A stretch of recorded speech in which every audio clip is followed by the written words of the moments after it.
కార్మికుల ఐక్యత ఇవ్వాలి. కార్మికుల జీతాలు వెంటనే, కార్మికులకు 3 నెలల పెండింగ్ వేతనాలు వెంటనే, కార్మికుల పట్ల అధికారుల మండి వైఖరి, కార్మికుల పట్ల ప్రభుత్వం మండి వైఖరి.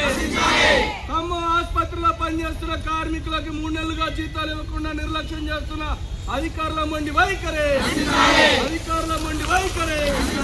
వర్ధిల్లాలి కార్మికుల ఐక్యత, కార్మికుల ఐక్యత ఇవ్వాలి. కార్మికుల పెండింగ్ లో ఉన్న 3 నెలల జీతాలను వెంటనే,